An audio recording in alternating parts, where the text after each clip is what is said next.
Assalamualaikum warahmatullahi wabarakatuh. Perkenalkan, nama saya Ahmad Jufri, mahasiswa Universitas Tadulako. Pada kesempatan kali ini saya akan menjelaskan aset tetap dan aset tetap tak berwujud. Aset tetap dalam SAK etap yang telah diatur oleh IAI, aset tetap adalah aset berwujud yang dimiliki untuk digunakan dalam produksi atau penyediaan barang atau jasa, untuk disewakan kembali, atau untuk tujuan administrasi, dan diharapkan akan digunakan lebih dari satu periode. Nah,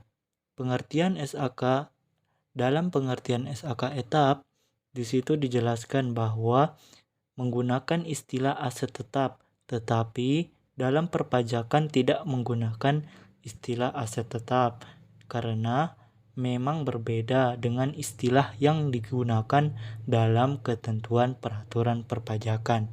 Nah, pengertian dan kriteria aktiva tetap.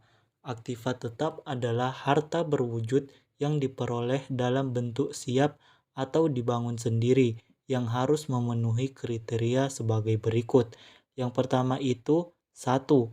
Dimiliki dan digunakan dalam usaha atau yang dimiliki untuk mendapatkan, menagih, dan memelihara penghasilan dengan satu masa manfaat yang lebih dari 1 tahun.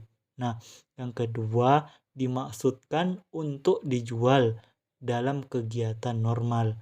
Artinya, ketika aset tetap ini digunakan untuk mendapatkan penghasilan atau dijual kembali untuk mendapatkan keuntungan dari penjualan tersebut, maka itu termasuk kriteria aset tetap.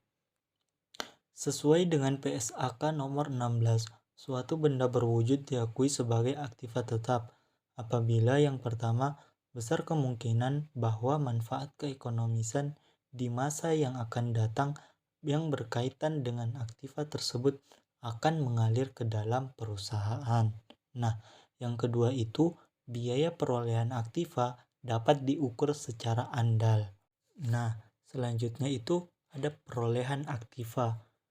Nah, perolehan aktiva yang diperoleh dengan pembelian dalam bentuk siap pakai dicatat sejumlah harga beli ditambah dengan biaya-biaya yang terjadi pada saat perolehan atau konstruksi. Jika dapat diterapkan, jumlah yang dapat diatribusikan ke aset pada saat pertama kali diakui. Perolehan aktiva yang pertama dari pembelian aktiva, yang kedua perolehan dengan sewa guna usaha modal, 3 perolehan dengan pertukaran, 4 perolehan dengan membangun sendiri, dan yang kelima itu perolehan dengan hibah, bantuan, atau pemberian. Pembelian aktiva terdiri dari dua, yang pertama pembelian dalam negeri dan yang kedua pembelian impor dari luar negeri. Pembelian aktiva dalam negeri, contohnya itu tanggal 1 Januari 2012 PT Sisi membeli kendaraan operasional seharga 200 juta, belum termasuk PPN 10%, maka jurnal yang dibuat oleh PT Sisi sebagai berikut. Jika PT Sisi adalah pengusaha kena pajak atau PKP, maka jurnal yang dibuat 1 Januari 2012, kendaraan 200 juta di debit, pajak masukan 20 juta di debit, dan kas bank 220 juta di kredit. Nah, pajak masukan 20 juta di kredit karena PT Sisi pada saat melakukan pembelian itu belum termasuk dengan PPN 10%. Jadi, pada saat penjurnalan, pajak masukannya itu didebit senilai 20 juta. Nah, selain itu, jika PT Sisi adalah non-PKP, tanggal 1 Januari 2012, keterangannya kendaraan 220 juta di debit dan kasnya di kredit itu sebesar 220 juta. Pembelian aktiva, pembelian impor dari luar negeri. Contohnya, pada tanggal 1 Januari 2012, PT Sisi mengimpor komputer dari Taiwan dengan nilai impor sebesar 150 juta dan PPN-nya itu sebesar 10%. Maka jurnal yang dibuat oleh PT Sisi adalah sebagai berikut. Nah, jika PT Sisi adalah PKP yang mempunyai API, maka PPN masukan 10%-nya itu dikalikan dengan 150 juta. Hasilnya itu sebesar 15 juta. Nah, kemudian PPh 22-nya itu senilai 2,5%. 2,5%-nya itu kita kalikan dengan 150 juta. Hasil yang kita dapatkan sebesar 3.750. Nah, pada saat kita menjurnal 1 Januari 2012, maka jurnalnya tersebut peralatan kantor 150 juta di debit, pajak masukan 15 juta di debit, PPh 22 dibayar di muka 3.750 di debit, dan kas banknya itu senilai Rp168.750.000. Nah, jika PT Sisi adalah non-PKP yang mempunyai API, maka komputernya itu sebesar 110%. Nah, kita kalikan dengan 150 juta. Hasil dari hasil tersebut yaitu senilai 165 juta. Nah, PPh 22-nya itu senilai 2,5%. Kita kalikan dengan 150 juta. Hasilnya itu senilai 3.750. Pada saat kita menjurnal, jurnal yang kita buat pada tanggal 1 Januari 2012, peralatan kantor senilai 165 juta di debit, PPh 22 dibayar di muka senilai 3.750 di debit, dan kas banknya itu senilai Rp168.750.000 di kredit. Selanjutnya, jika PT Sisi adalah PKP yang tidak mempunyai API, nah maka PPh 22-nya itu senilai 7,5%. Nah, 7,5% ini kita kalikan dengan 150 juta. Hasil yang didapatkan sebesar Rp11.250.000. Nah, pada saat kita menjurnal 1 Januari 2012, peralatan kantornya itu senilai 150 juta di debit, pajak masukan 15 juta di debit, PPh 22 dibayar di muka sebesar 11.250 di debit, dan kas banknya itu senilai Rp176.250.000 di kredit. Nah, pada saat apabila jika PT Sisi adalah non PKP dan tidak mempunyai API, maka komputernya itu senilai 110% dikalikan dengan 150 juta dan hasilnya itu senilai 165 juta. Nah, PPh 22-nya itu senilai 7,5%, kita kalikan dengan 150 juta. Hasil yang didapatkan itu sebesar Rp11.250.000.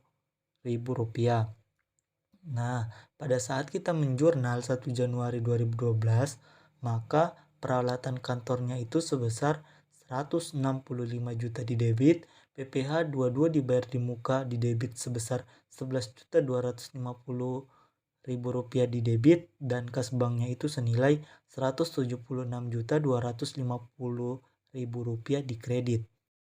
Nah, selanjutnya itu ada perolehan dengan sewa guna usaha. Nah, perolehan dengan sewa guna usaha dibedakan menjadi dua. Yang pertama, sewa guna usaha dengan hak opsi atau finance lease, dan yang kedua itu sewa guna usaha tanpa hak opsi atau operating lease. Nah, sewa guna usaha dengan hak opsi itu finance lease itu diartikan sebagai suatu sewa yang diklasifikasikan sebagai pembiayaan apabila sewa tersebut mengalihkan secara substansial seluruh manfaat dan risiko kepemilikan aset.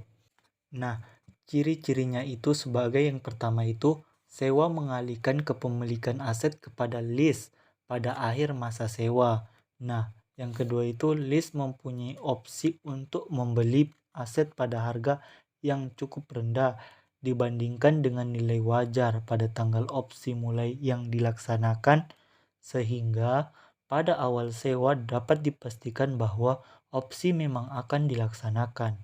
Nah, yang ketiga itu masa sewa adalah untuk sebagian besar umur ekonomis aset, meskipun hak miliknya itu tidak dialihkan, yaitu sewa sama atau lebih dari 75% umur ekonomi aset sewaan. Nah, selanjutnya itu ada yang dinamakan sewa operasi atau operating lease. Nah, ini suatu sewa yang diklasifikasikan sebagai sewa operasi.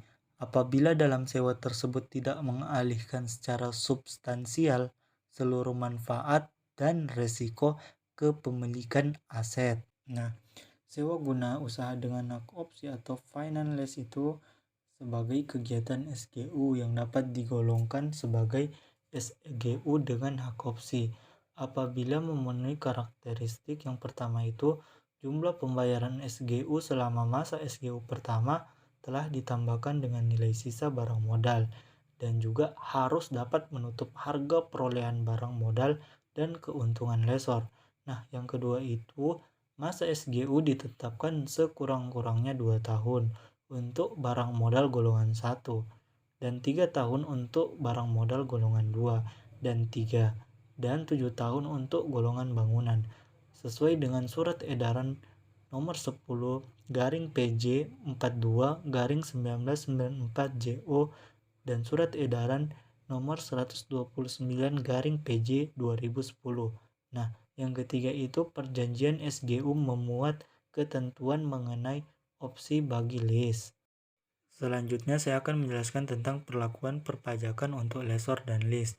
Alangkah lebih baiknya sebelum kita menjelaskan hal tersebut, kita lebih mengetahui apa itu lessor dan apa itu lease.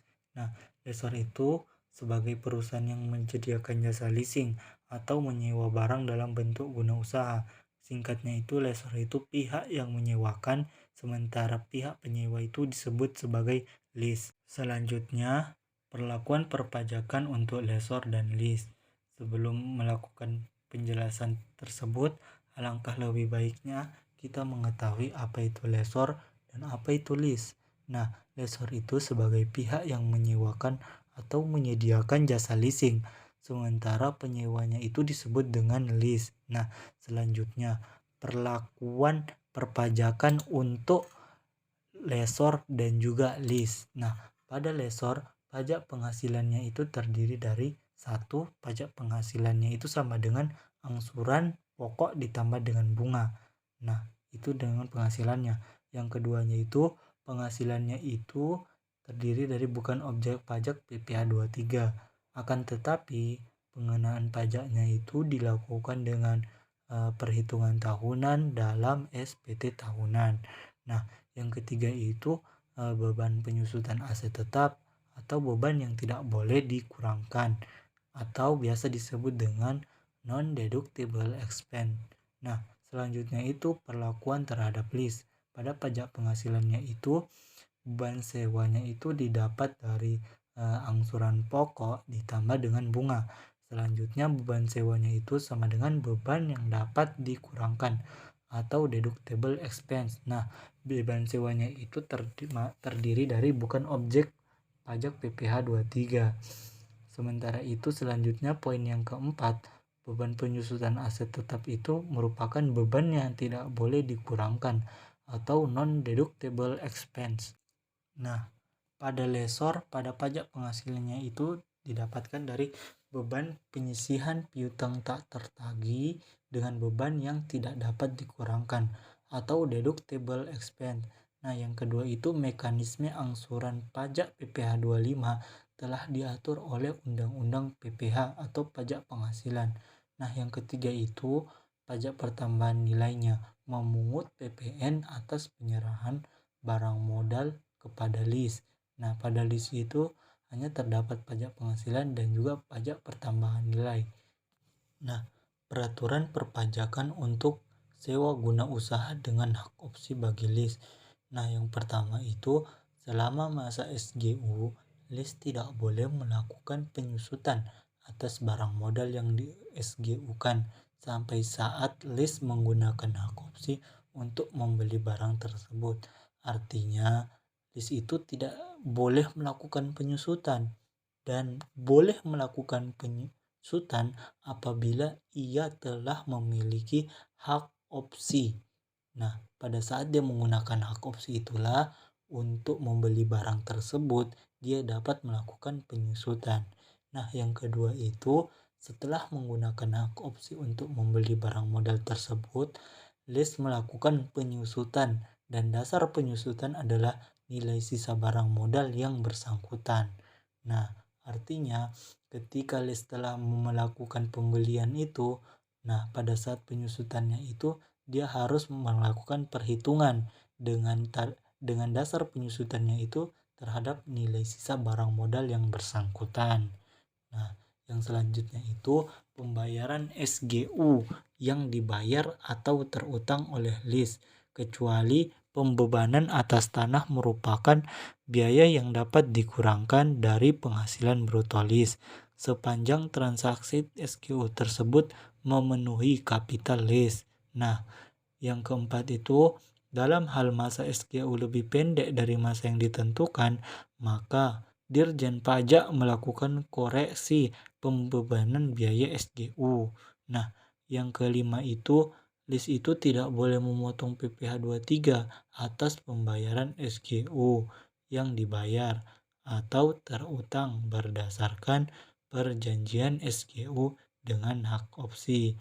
Nah, artinya di sini LIS itu tidak boleh memotong PPh 23 yang dibayar terutang karena mereka telah melakukan perjanjian SGU dengan hak opsi. Nah, selanjutnya itu ada yang namanya peraturan perpajakan untuk SGU dengan hak opsi bagi lesor.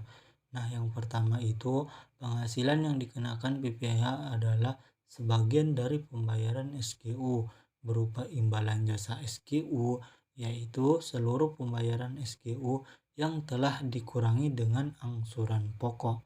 Nah, yang kedua itu lesor tidak berhak menyusukan aset tetap. Tidak berhak dia menyusutkan aset tetap yang di-SGU-kan dengan hak opsi. Nah, yang ketiga, dalam hal masa SGU lebih pendek dari masa yang ditentukan, maka Dirjen Pajak bisa melakukan koreksi atas pengakuan penghasilan bagi lesor. Lesor dapat membentuk dana cadangan piutang tak tertagih yang telah dapat dikurangi dari penghasilan bruto setinggi-tingginya sejumlah 2,5% dari rata-rata saldo awal dan saldo akhir piutang. Nah, yang terakhir itu kerugian sebenarnya yang telah disebabkan piutang yang nyata-nyata tidak dapat ditagih dibebankan pada perkiraan cadangan piutang tak tertagih. Artinya, ketika perusahaan telah mencadangkan dana piutang tak tertagih, nah pada saat kerugian yang sebenarnya terjadi, maka perusahaan itu membebankan pada perkiraan cadangan piutang tak tertagih karena pada sebelumnya perusahaan tersebut mengantisipasi dengan melakukan cadangan piutang tak tertagih. Nah, dalam peraturan perpajakan untuk SGU dengan hak opsi bagi lesor itu terdiri dari 3. Yang pertama, dalam hal cadangan piutang tak tertagih atau tidak seluruhnya dipakai untuk menutup kerugian sebagaimana dimaksudkan jumlah kelebihan cadangan tersebut yang diperhitungkan sebagai penghasilan. Sedangkan dalam hal jumlah cadangan tersebut tidak mencukupi, maka kekurangannya itu diperhitungkan sebagai kerugian. Artinya itu dana cadangan tak tertagih itu tidak seluruhnya untuk menutupi kerugian. Nah, dan juga tidak menutup kemungkinan apabila dana cadangan tersebut tidak atau memiliki kelebihan. Ketika dana cadangan tersebut kelebihan, maka itu diperhitungkan sebagai penghasilan. Nah, apabila dana cadangan tersebut tidak cukup, maka itu ditulis atau diperhitungkan sebagai kerugian. Nah, selanjutnya atas penyerahan jasa dalam transaksi SGU dengan hak opsi lesor kepada LIS dikecualikan dari pengenaan PPN. Akan tetapi penyerahan barang dari lesor ke LIS itu tetap dikenakan PPN. Nah, yang ketiga, besaran angsuran PPh 25 setiap bulan bagi wajib pajak sewa guna usaha dengan hak opsinya itu adalah sebesar jumlah PPh yang terutang berdasarkan laporan keuangan triwulan terakhir yang disetahunkan dibagi 12. Nah, selanjutnya sewa guna usaha tanpa hak opsi atau operating lease. Nah, kriteria suatu transaksi digolongkan sebagai SGU tanpa hak opsi. Yang pertama itu jumlah pembayaran SGU selama periode SGU pertama tidak dapat menutupi harga perolehan aset tetap yang di SGU-kan, ditambah keuntungan-keuntungan yang diperhitungkan oleh lessor. Nah, yang kedua itu perjanjian SGU tidak memuat ketentuan tentang opsi untuk perjanjian lease. Kedua syarat di atas menandakan bahwa suatu SGU digolongkan sebagai SGU tanpa hak opsi. Nah, apabila benar-benar tidak berniat menjual, maka aset tetap tersebut dan hanya ingin menyewakan saja, jadi SGU tanpa hak opsi itu adalah sewa menyewa biasa, karena kepemilikan aset tetapnya itu masih berada di tangan lessor, sehingga yang berhak menyusutkan aset tetap adalah lessor. Nah, di sini telah dijelaskan bahwa yang berhak atas penyusutan aset tetapnya itu lessor. Nah, jadi tanpa hak opsi itu hanya melakukan sewa menyewa saja, karena kepemilikan aset tetap itu masih berada di tangan lessor. Nah, perlakuan perpajakan untuk lessor dan lease. Nah, lessor itu ketika pajak penghasilannya itu beban penyusunan aset tetap itu yang dapat dikurangkan atau deductible expense. Nah, yang kedua itu penghasilan sewa. Itu merupakan objek PPh final atau PPh pasal 15 atau PPh 23. Sedangkan pajak pertambahan nilai ia memungut PPN atas jasa sewa yang telah diberikan. Nah, kalau les itu pajak penghasilannya itu terdiri dari beban sewa, beban yang dapat dikurangkan, atau deductible expense untuk penyewaan yang barang modalnya termasuk objek PPh 23. Nah, selanjutnya itu memotong PPh 23 atas pembayaran sewa. Artinya pada list dia berhak memotong PPh 23 atas pembayaran sewa. Nah, selanjutnya itu ada namanya peraturan perpajakan untuk SGU tanpa hak opsi bagi list. Artinya yang pertama itu pembayaran SGU tanpa hak opsi yang dibayar atau terutang oleh list, yaitu biaya yang dapat dikurangkan dari penghasilan bruto. Nah, yang kedua itu list wajib memotong PPh 23 atas pembayaran SGU tanpa hak opsi yang dibayarkan atau terutang kepada lessor. Nah, yang ketiga, atas penyerahan jasa dalam transaksi SGU tanpa hak opsi dari lessor kepada list yang dikenakan utang PPN. Nah, dalam peraturan perpajakan untuk SGU tanpa hak opsi bagi lessor ada dua. Yang pertama itu seluruh pembayaran SGU tanpa hak opsi yang diterima atau diperoleh lessor merupakan objek PPh. Nah, di sini artinya seluruh pembayaran SGU tanpa hak opsi itu merupakan objek PPh yang akan dikenakan pajak penghasilan. Nah, yang kedua, lessor itu membebankan biaya penyusutan atas barang modal yang telah di SGU-kan tanpa hak opsi. Nah, sesuai dengan ketentuan pasal 11 Undang-Undang PPh beserta peraturan pelaksanaannya. Nah, di sini telah merujuk kepada satu aturan, yaitu pasal 11 Undang-Undang PPh yang telah tersedia peraturan pelaksanaannya juga. Nah, contoh soalnya itu PT Jokline membeli mesin produksi dengan cara leasing pada tanggal 11 Maret 2012, di mana pembelian ini merupakan capital lease dengan periode leasing selama 4 tahun. Nah, pada akhir leasing ada opsi pembelian dengan tingkat harga 2 juta. Nah, tingkat bunga implisitnya itu 10%. Pembayaran pertama kali dilakukan pada tanggal 11 Maret 2012. Nah, jawabannya itu pada present value leasingnya itu cicilannya itu dikalikan dengan 1 dikurang 1 per buka kurung 1 ditambah I itu merupakan tingkat bunganya. Nah, balas kurung N kurang 1 per I. Nah, habis itu ditambahkan dengan 1 ditambah dengan angsuran kali 1. Nah, baru itu dikurangi dengan 1 per 1 ditambah I tutup kurung kali dengan N.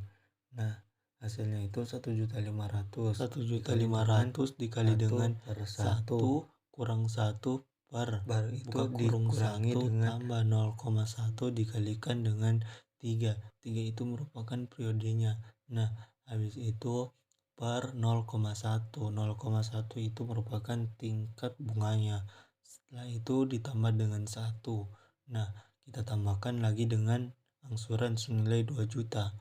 Kita kalikan dengan 1 kurang 1 per 1 ditambah 0,1 dikalikan 4. Nah, hasilnya itu senilai 1.500.000 dikalikan 34869. Nah, ini dapat dilihat dari tabel sekarang dari anuitas jatuh tempo. Nah, kita tambahkan dengan 2 juta. 2 juta itu dikalikan dengan 0,6830.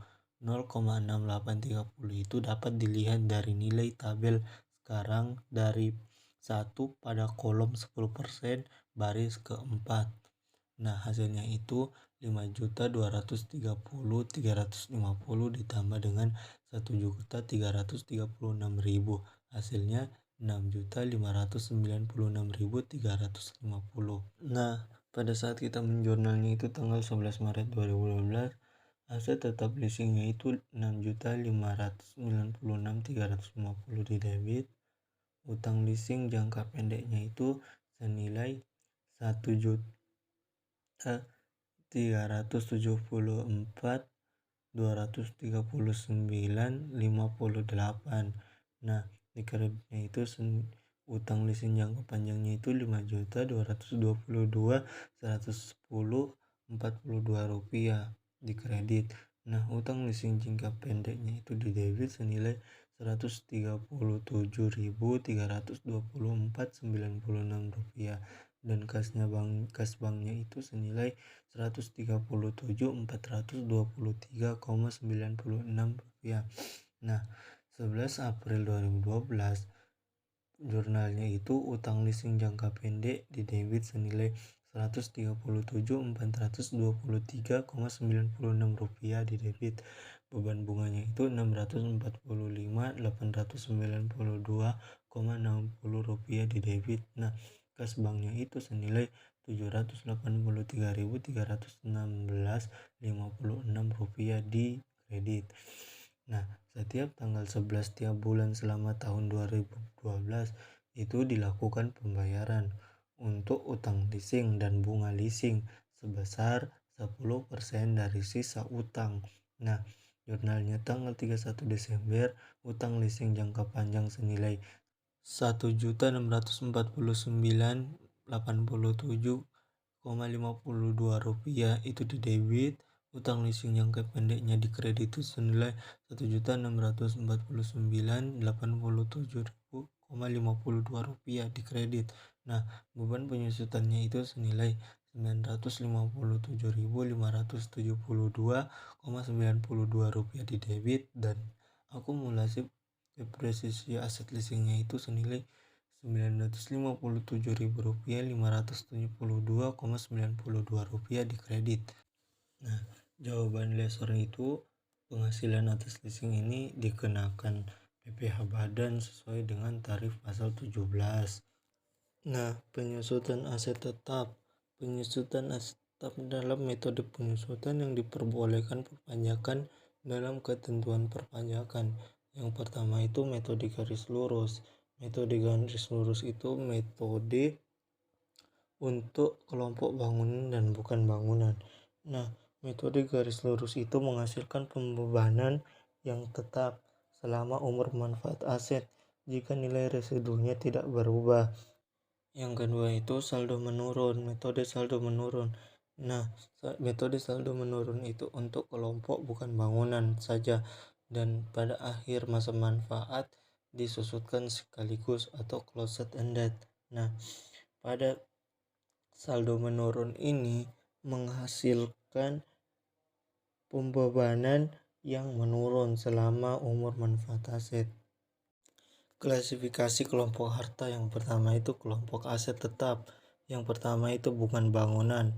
Kelompok 1, masa manfaatnya selama 4 tahun, tarif depresiasi garis lurusnya itu sebesar 25% dan tarif depresiasi saldo menurunnya itu 50%. Yang kedua itu kelompok 2, masa manfaatnya 8 tahun, tarif garis lurusnya itu sebesar 12,5% dan tarif saldo menurunnya itu 25%. Pada kelompok ketiga, masa manfaat 16 tahun, tarif depresiasi garis lurusnya itu sebesar 6,25% dan tarif saldo menurunnya itu senilai 12,5%. Nah, pada kelompok 4, masa manfaatnya itu 20 tahun, tarif depresiasi garis lurusnya itu sebesar 5% dan tarif depresiasi saldo menurunnya itu sebesar 10%. Nah, pada kelompok aset tetap yang kedua, bagian 2 itu ada bangunan permanen dan tidak permanen. Nah, pada bangunan permanen masa manfaat 20 tahun itu tarif depresiasi garis lurusnya itu 5% dan saldo menurunnya itu tidak ada, dan pada saat tidak permanen masa manfaatnya itu 10 tahun dan tarif depresiasi garis lurusnya itu sebesar 10% dan tarif depresiasi saldo menurunnya itu tidak ada. Nah, selanjutnya itu aset yang penyusutannya tidak bisa dikurungkan sebagai biaya. Nah, yang pertama itu biaya perolehan aset tidak mempunyai hubungan langsung dengan usaha atau kegiatan untuk mendapatkan, menagih, memelihara penghasilan yang merupakan objek pajak. Yang kedua itu biaya perolehannya itu digunakan untuk memberi penggantian atau imbalan dalam bentuk natura dan kenikmatan kepada karyawan, kecuali penggantian atau imbalan dalam bentuk natura dan dinikmati di daerah tertentu yang berkaitan dengan pelaksanaan pekerjaan yang telah ditetapkan sesuai dengan PMK 43 garing PMK 03 garing 2009. Nah, yang ketiga itu barang modal yang di SGU-kan, baik SGU dengan hak opsi ataupun tanpa hak opsi bagi lease, atau SGU dengan hak opsi bagi lesor. Nah, gedung yang dibeli 1 Januari 2000 itu dengan harga 600 juta. Estimasi manfaat gedung tersebut menurut akuntansi itu 30 tahun. Nah, sedangkan menurut pajak itu adalah 20 tahun. Jawabannya itu penyusutan menurut akuntansi itu kita bagi dengan 30. Jadi 600 juta itu kita bagi dengan 30, hasilnya 20 juta. Sedangkan penyusutan menurut pajak itu tarifnya 5%, sehingga kita kalikan dengan 600 juta. Hasilnya itu senilai 30 juta.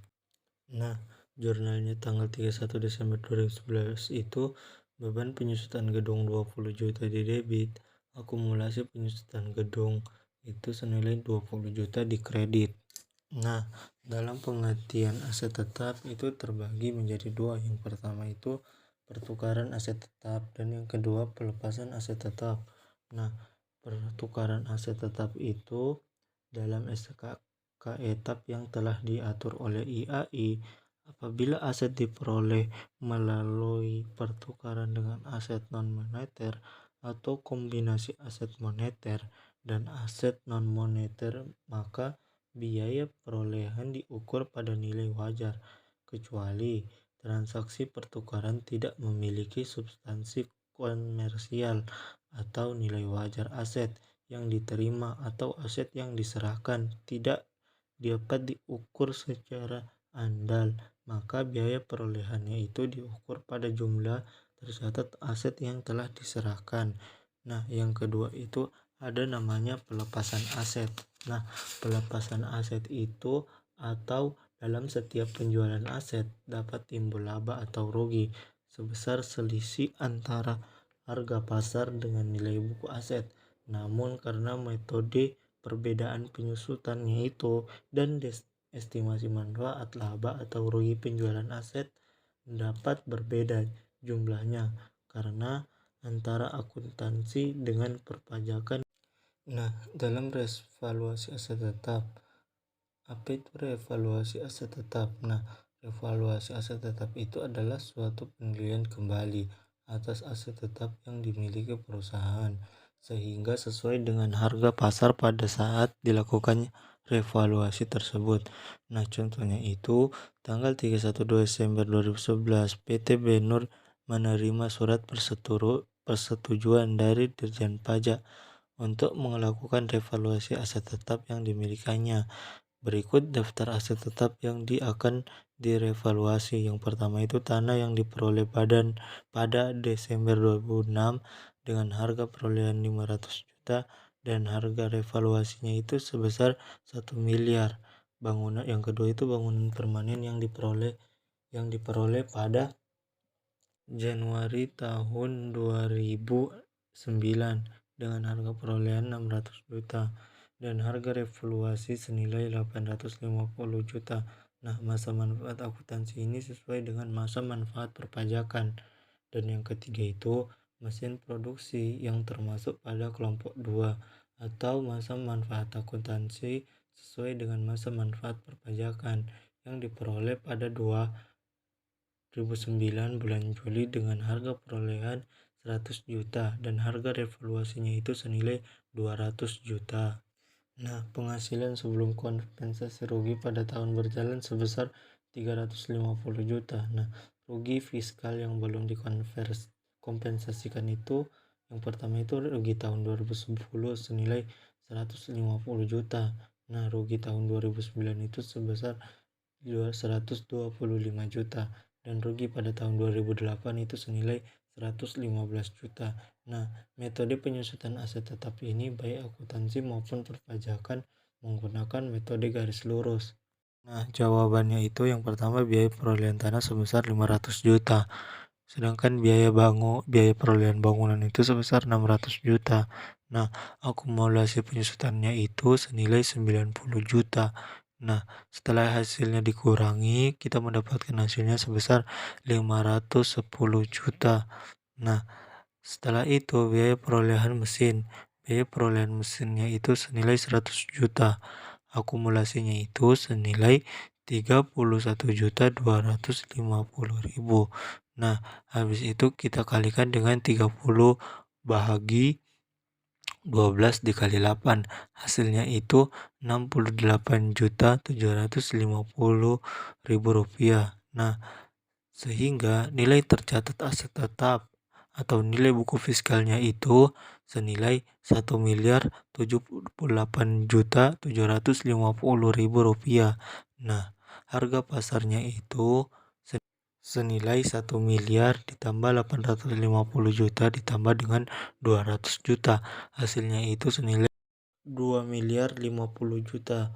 Nah, nilai surplusnya itu yang tercatat aset tetap atau yang di buku fiskalnya itu senilai 1.078.750.000 rupiah. Nah, sedangkan surplus revaluasi aset tetap itu bisa didapatkan dengan melihat selisih lebih penilaian kembali aset tetap senilai dengan perusahaan untuk tujuan perpajakan itu senilai dengan 971.250.000 rupiah. Nah, sehingga PPh finalnya itu dikenakan tarif 10%. Kita kalikan dengan nilai surplus revaluasi aset tetap antara selisih lebih penilaiannya itu senilai 971.250.000 rupiah. Sehingga kita mendapatkan hasilnya itu 97.125.000 rupiah.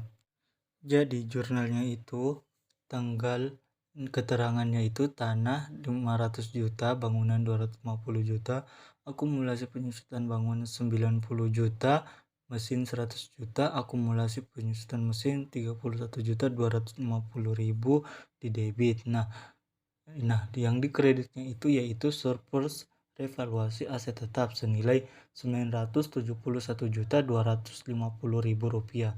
Nah, PPh final atas revaluasi aset tetap senilai 97.125.000 rupiah.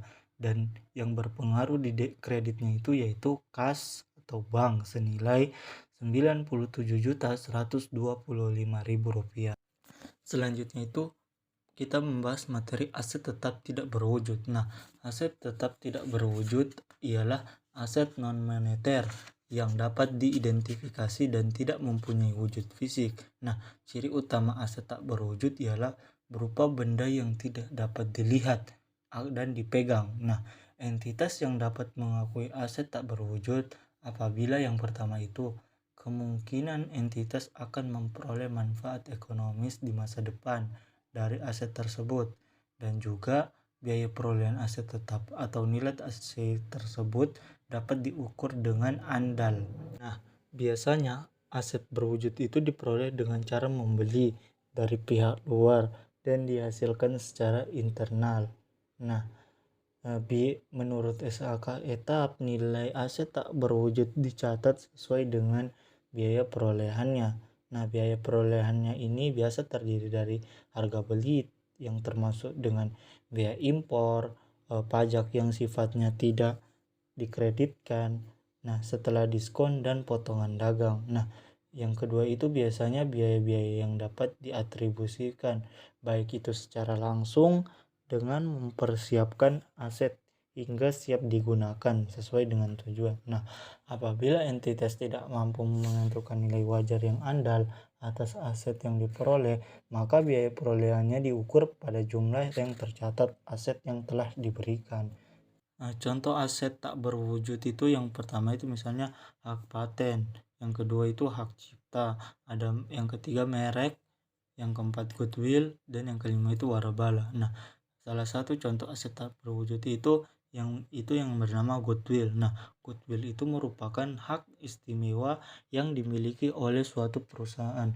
Nah, contohnya begini, keistimewaan dalam bentuk lokasi, seperti lokasi yang strategis, produksinya bagus, distribusi, nama perusahaannya itu bagus, dan pengalaman yang membuatnya itu lebih unggul dari perusahaan lainnya atau kompetitor lain.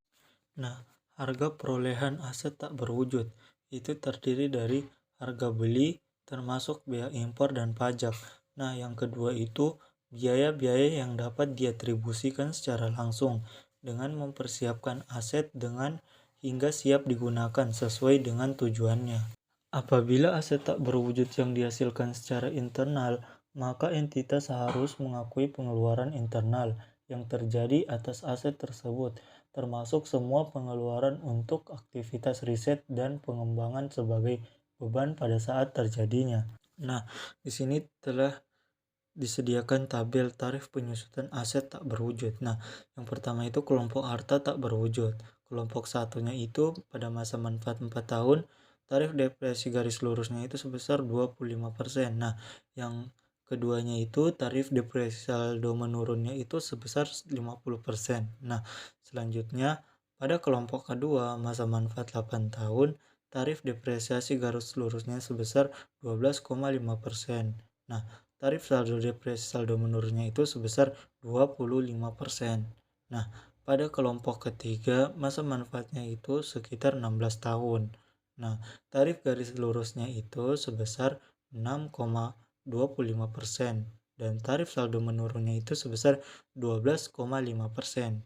Pada kelompok keempat, masa manfaat 20 tahun, tarif depresiasi garis lurusnya itu sebesar 5% dan tarif saldo menurunnya itu sebesar 10%. Nah, contohnya itu PT Hoki yang baru berdiri 2008 telah menghabiskan biaya sebesar 50 juta untuk mendapatkan berbagai izin pengurusan pendirian perusahaan. Biaya tersebut diperlukan sebagai aset lainnya dan memiliki masa manfaat 5 tahun menurut pertimbangan pihak manajemen, sehingga oleh perusahaan diamortasikan dengan metode garis lurus. Nah, jawabannya itu penyusutan menurut akuntansi itu sebesar 50 juta kita bahagi dengan 5 tahun atau masa manfaatnya, sehingga kita mendapatkan hasil sebesar 10 juta. Pada saat penyusutan menurut pajak, tarif depresiasinya itu sebesar 25%, sedangkan biaya yang telah dihabiskan itu sebesar 50 juta. Maka 25% dikalikan 50 juta, kita mendapatkan hasil sebesar 12.500.000. Nah, selanjutnya itu kita menjurnalnya. Pada saat mengeluarkan biaya, jurnalnya itu aset lainnya 50 juta di debit dan kas banknya itu 50 juta di kredit. Nah, pada akhir periode, pada tanggal 31 Desember 2008, kita menghitung beban amortisasinya, sehingga kita mendapatkan hasil sebesar 10 juta dan yang di debit. Nah, yang di kreditnya itu akun apa? Nah, akun yang di kreditnya itu yaitu aset lainnya sebesar 10 juta rupiah. Nah, selanjutnya itu ada contoh duanya. Seperti PT Hercules pada tanggal 1 Januari 2012 telah mengeluarkan uang sebesar 200 juta.